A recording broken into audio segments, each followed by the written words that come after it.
And now it's time to preview an upcoming game with Ryan Metzler. Hey everyone, it's Ryan Metzler here again, and today we're going to do another Dice Tower preview. This time we're going to take a look at the game Pirates, which is a game of naval combat, of course, in which the players are going to control their fleet of pirate ships, trying to take over new ships, attack the other players to prevent them from getting too many points, and try and find treasure, all in order to win the game. You'll win by getting to 7 points or eliminating all of the other players. So real quick, why don't we take a look at what you'll get inside of this box. We'll see how the game plays, and then we'll come back here at the end and I'll sum it all up for you. So here you can see the components for Pirates. Now just a quick reminder that these are prototype quality components, not the final components, and what you get in the game will serve the same function but may not have the same form as what you see here. Each player starting the game will start with a ship, and that ship is a big sloop. This is the starting ship and everyone will have the same type of ship. On that ship they will have 11 crew. You can see here that I have 5, 5, and 1, totaling 11.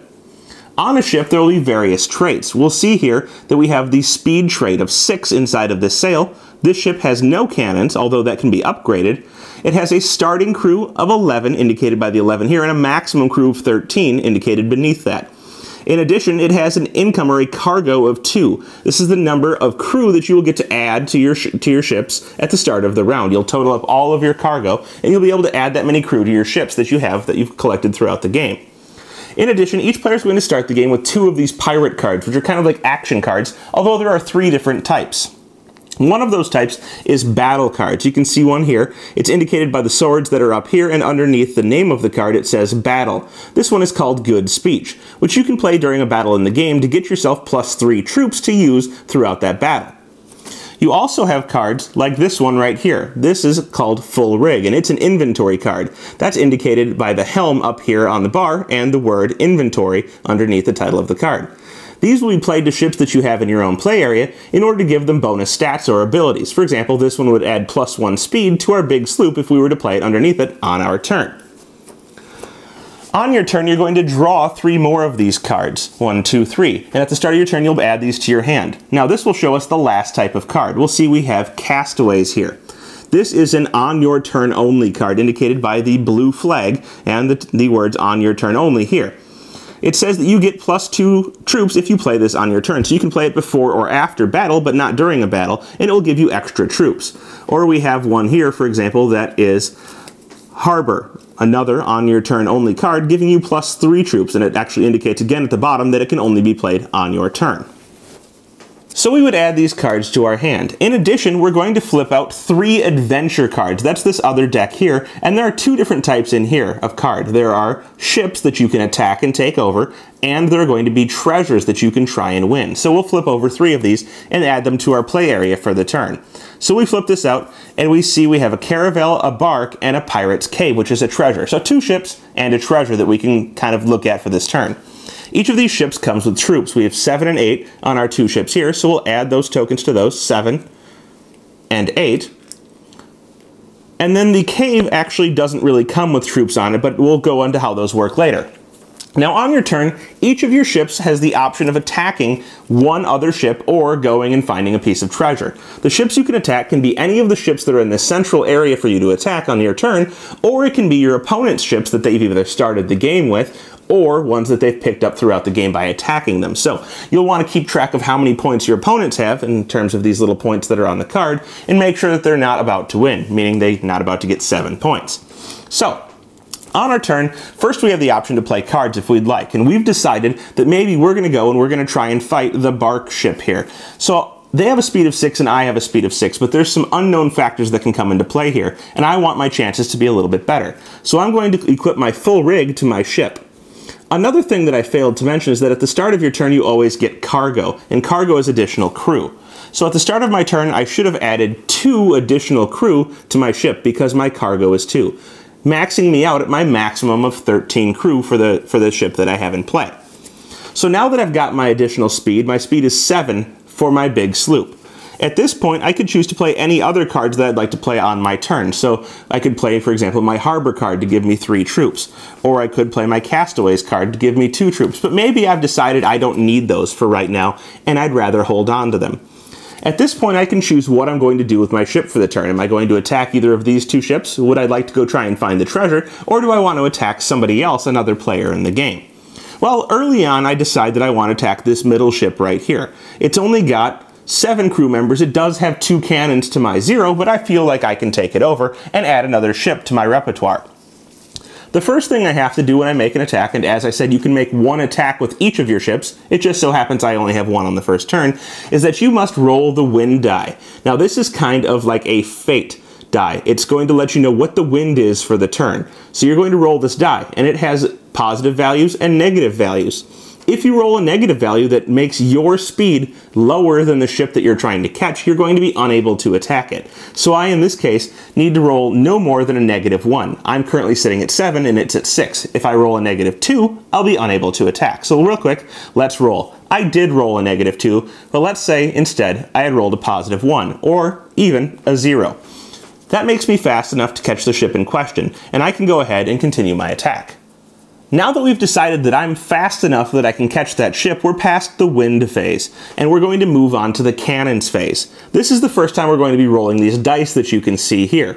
Now, I have no cannons, so I don't get to fire on the ship that I'm attacking, but it does get to shoot at me because it has 2 cannons. This means that it will roll 2 dice, which you can see here, and it's looking for cannon results on these dice. So it will roll, it will see if it gets any cannons. It does. In this case, 1. This will kill 1 of the crew on my ship and will return them to the supply. I'm now down to 12 crew. At this point, we're now done with the cannons phase. Each of us has had a chance to fire. Of course, I didn't get to fire because I have no cannons, but we're going to move on to the crew, which is more of a melee attack phase. We're going to count the number of crew we have remaining. I have 12 and he has 7. This means that during the first crew phase, I'm going to get to roll 12 dice. Now, I only have 5, but I'm looking for sword results in this case. We'll see that I got 1, 2, 3 on my first 5 dice. I roll 5 more.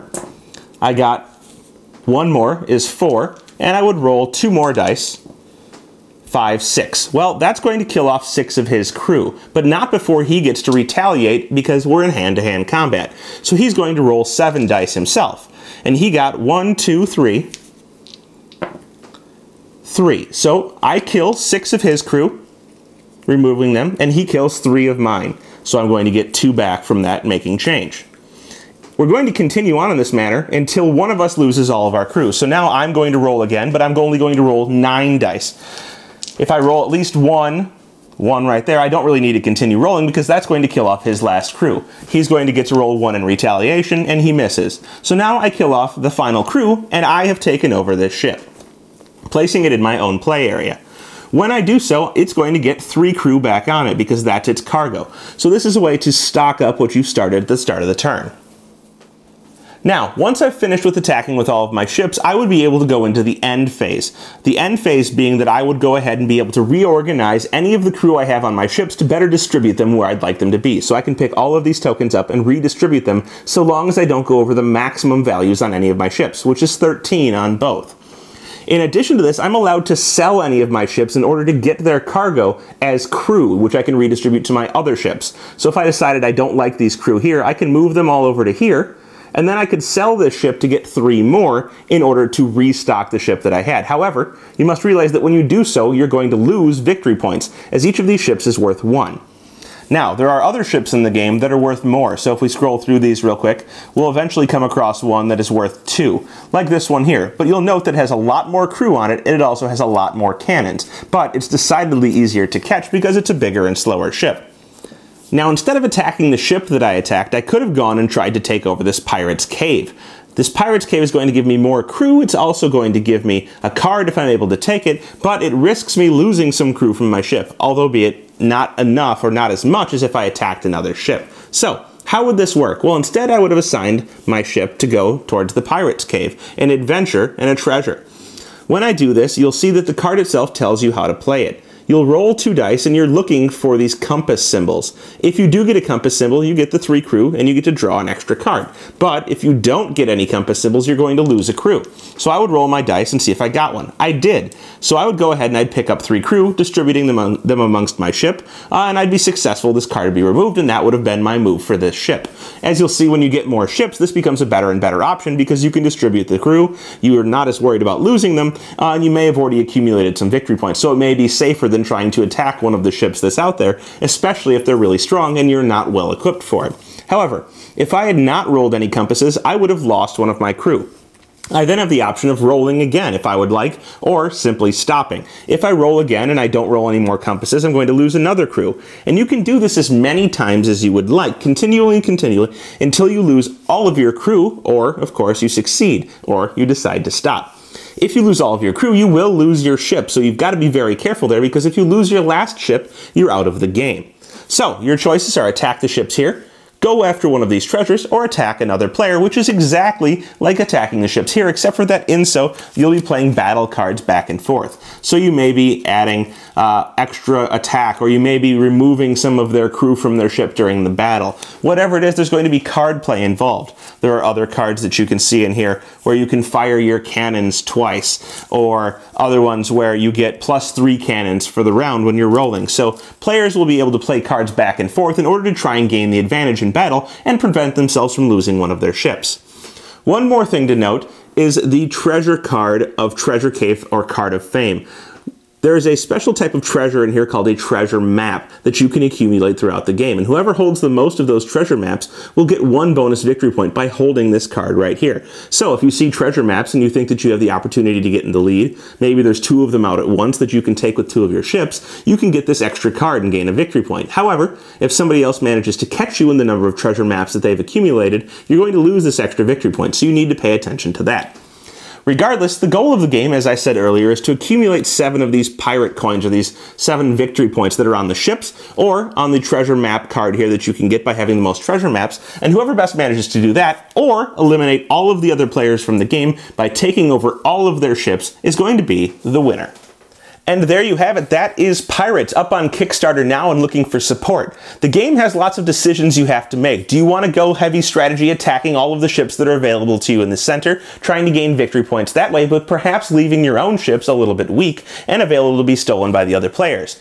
Perhaps you decide it's good to go for treasure, or maybe you have to kind of balance, go for a little bit of treasure, or take some of the ships from the center.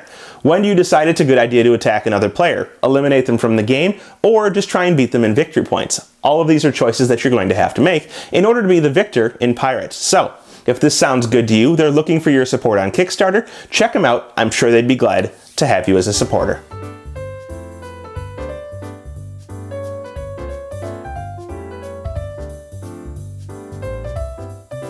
Thanks for watching our review today. For more information about board games, as well as the #1 board game audio podcast, check out Dicetower.com for reviews, interviews, and more. I'm Eric Summerer, and you've been watching The Dice Tower.